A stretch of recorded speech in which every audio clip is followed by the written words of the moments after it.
Euthanasia berasal dari bahasa Yunani, yaitu dari kata eu artinya baik, bagus, dan thanatos artinya mati. Menurut Ensiklopedia Indonesia merupakan upaya untuk mengakhiri hidup seseorang ketika mengalami sakit yang tidak dapat disembuhkan. Guna mengakhiri penderitanya, euthanasia adalah istilah yang didapat dalam dunia kedokteran, diartikan sebagai pembunuh tanpa penderitaan terhadap pasien yang sedang krisis atau menderita penyakit menahun seperti tipis harapannya untuk hidup kembali. Beberapa contohnya adalah dengan tidak memberikan oksigen bagi pasien yang mengalami kesulitan dalam pernapasan, tidak memberikan antibiotik kepada penderita pneumonia berat, meniadakan tindakan operasi yang seharusnya dilakukan guna memperpanjang hidup pasien ataupun pemberian obat penghilang rasa sakit.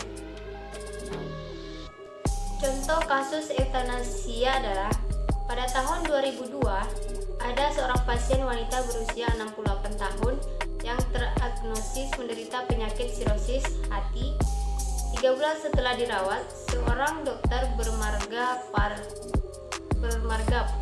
umur 30 tahun telah mencabut alat bantu pernapasan atas permintaan anak perempuan si pasien. Pada Desember 2002, anak lelaki almarhum tersebut meminta polisi untuk memeriksa kakak perempuannya beserta 2 orang dokter atas tuduhan melakukan pembunuhan. Seorang dokter yang bernama Dr. Pat mengatakan bahwa si pasien sebelumnya telah meminta untuk tidak dapat dipasangi alat bantu pernapasan tersebut. 1 minggu sebelum meninggalnya, si pasien amat menderita oleh penyakit sirosis hati yang telah mencapai stadium akhir, dan dokter mengatakan bahwa walaupun respirator tidak dicabut pun, kemungkinan hanya dapat bertahan hidup selama 24 jam saja. Baiklah, saya akan melanjutkan. B. Klasifikasi euthanasia. Secara garis besar, euthanasia dikelompokkan dalam 2 kelompok, yaitu euthanasia aktif dan euthanasia pasif.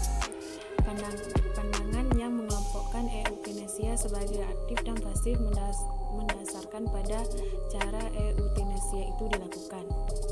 Yang pertama, euthanasia aktif itu merupakan suatu tindakan mempercepat proses dari kematian, baik itu dengan memberikan suntikan ataupun melepaskan alat pembantu medika seperti saluran asam, melempap pemasuk jantung atau sebagainya. Yang termasuk tindakan untuk mempercepat proses kematian di sini adalah jika kondisi pasien berdasarkan akurat atau pengalaman medis itu masih menunjukkan adanya harapan hidup. Dengan kata lain, yaitu tanda-tanda kehidupan masih terdapat pada penderita ketika tindakan itu dilakukan. Yang kedua, euthanasia pasif, baik atas permintaan ataupun tidak atas permintaan pasien, yaitu ketika dokter atau tenaga kesehatan secara sengaja tidak lagi memberikan bantuan medis yang mana dapat memperpanjang hidup kepada pasien, dengan catatan bahwa perawatan rutin yang optimal untuk mendampingi atau membantu pasien dalam fase terakhir tetap diberikan. Saya Ramlarsinanda akan menjelaskan apa saja pro kontra euthanasia. Dapat kita ketahui bahwa euthanasia adalah tindakan mengakhiri kehidupan dengan penyakit tahap akhir, di mana tujuan awal dari tindakan ini adalah untuk mengakhiri penderitaan diderita oleh suatu pasien yang ditinjau dari sisi intervensinya. Dalam euthanasia juga menimbulkan pro dan kontra. Karenanya perlu dibedakan dasar pembenahan pro euthanasia dengan kontra euthanasia. Yang pertama, pro euthanasia, di mana adanya hak yang dimiliki pasien sebelum dilakukannya tindakan medis oleh suatu dokter. Dan yang kedua, kontra euthanasia, adanya pihak yang tak menyetujui kontra euthanasia. Dalam pro eutanasia juga muncul kontroversi yang menyangkut isu etika eutanasia. Pelaku sengaja dan sadar mengakhiri hayat seseorang yang menderita penyakit yang tidak dapat disembuhkan. Tidak saja senter diskusi di kalangan dunia medis, akan tetapi telah merambah kemana-mana, terutama pada ulama Islam. Meskipun dalam hukum Islam itu belum ada kejelasan atau ketidakpastian dalam menentukan apakah eutanasia termasuk jarimah, dosa atau bukan, akan tetapi dalam hal eutanasia aktif yang dilakukannya berdasarkan inisiatif dokter sendiri tanpa adanya persetujuan dari pasiennya, sekiranya dapat dilakukan dalam kategori jarimah pembunuhan dan pelaku dimungkinkan untuk dihukum sesuai dengan hukum jarimah yang ada. Sekian penjelasan saya, selanjutnya akan disampaikan oleh teman saya. Baiklah, terima kasih. Di sini saya akan menyambung pembahasan dari teman saya, yaitu ada beberapa syarat-syarat untuk dilakukannya qisas, yaitu pertama, pembunuhan adalah orang yang balik, sehat dan berakal. Di sini pembunuhan tersebut dilakukan oleh seseorang yang balik, sehat jasmani dan mempunyai akal. Yang kedua, ada kesengajaan membunuh. Di sini sudah jelas. Maksud dari ada kesengajaan membunuh yaitu pembunuhan tersebut memang sudah direncanakan dari sebelumnya, atau mungkin pembunuhan tersebut yang dilakukan ada mempunyai dendam atau sakit hati kepada si korban. Yang ketiga adalah ikhtiar, bebas dari paksaan. Berarti pembunuhan ini memang dilakukan secara per orang atau berkelompok tanpa ada pemaksaan dari siapapun. Berarti pembunuhan ini memang dari diri si pelaku.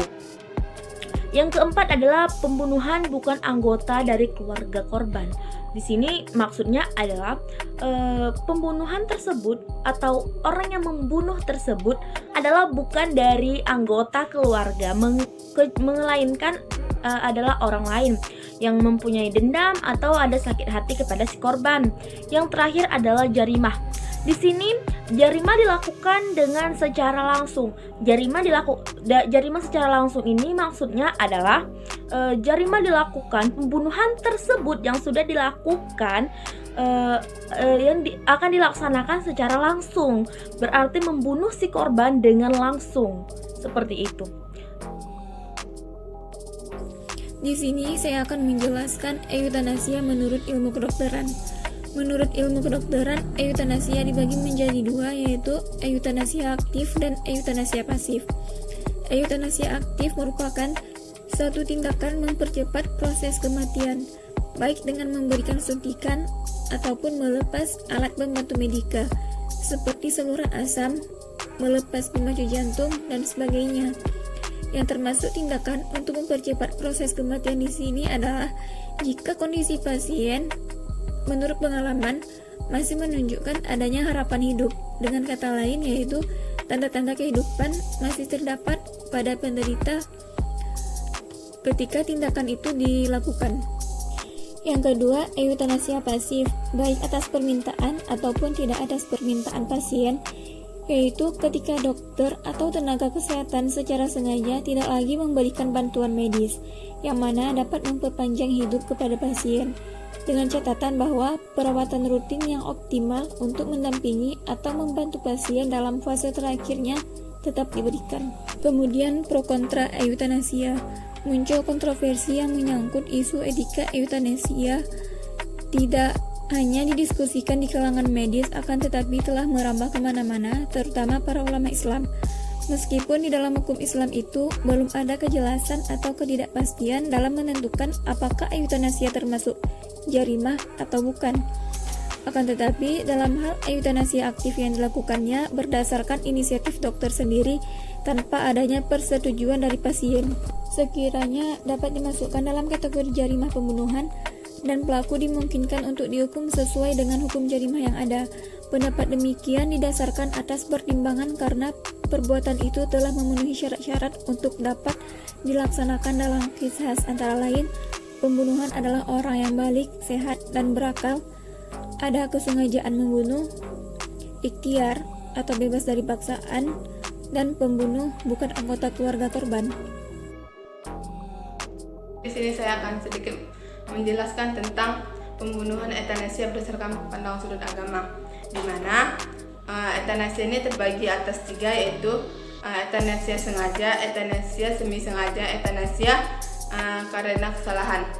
Di mana saya sedikit akan menjelaskan yang pertama itu pembunuhan sengaja, di mana demikian juga dari sudut agama ada yang sebagian yang memperbolehkan dan sebagian melarang terhadap tindak euthanasia tertentu.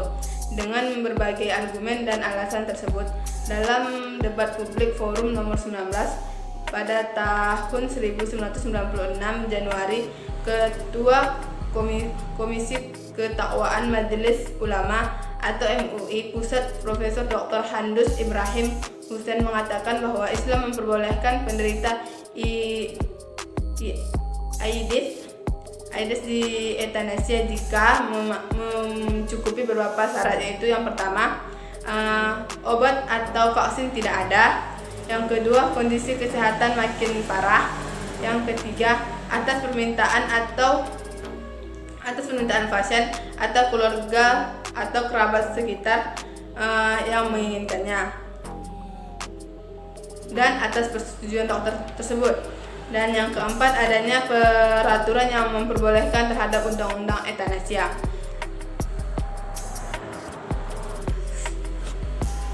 Dan selanjutnya yang kedua, yaitu pembunuhan semi sengaja, di mana pembunuhan semi sengaja ini dilakukan karena kesengajaan dalam niat tersendiri dan dilakukannya dengan keadaan kesadaran.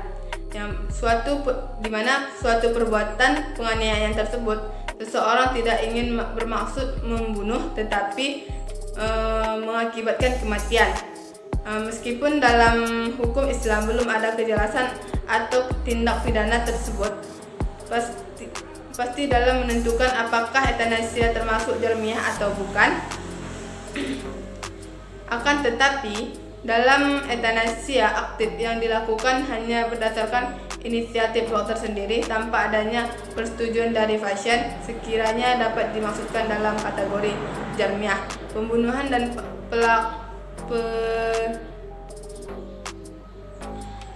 pelanggaran dimungkinkan dihukum sesuai dengan hukum jarmiah yang ada.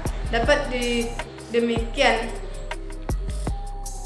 demikian didasarkan atas pertimbangan karena perbuatan itu di kasus antara lain perbuatan itu telah memenuhi syarat-syarat untuk dapat dilakukannya hukum qasas, antara lain yaitu yang pertama, pembunuhan adalah orang yang berbalik, sehat dan berakal, dan yang kedua adanya kesengajaan membunuh, dan yang ketiga ikhtiar dalam keadaan bebas paksaan dari orang lain, yang keempat pembunuh bukanlah anggota dari keluarga korban, yang kelima jarmiah dilakukan secara langsung.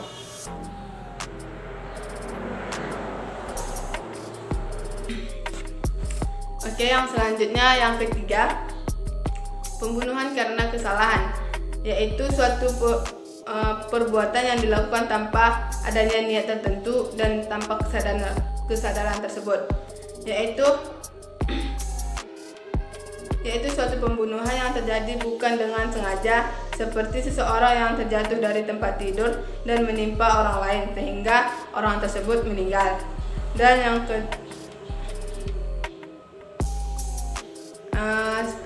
yang kedua, orang yang jatuh dari atap genteng atau orang yang jatuh dari ketinggian sehingga menimpa orang lain dan orang tersebut meninggal. Di mana di sini kejelasannya belum ada kejelasan tentang niat tersebut, apakah termasuk euthanasia atau bukan, atau termasuk jarmiah atau bukan. Di sini kejelasan itu belum ada kejelasan yang saya dapat. Sekian yang bisa saya sampaikan. Wabillahi taufiq wal hidayah. Lebih dan kurang saya mohon maaf. Wassalamualaikum warahmatullahi wabarakatuh.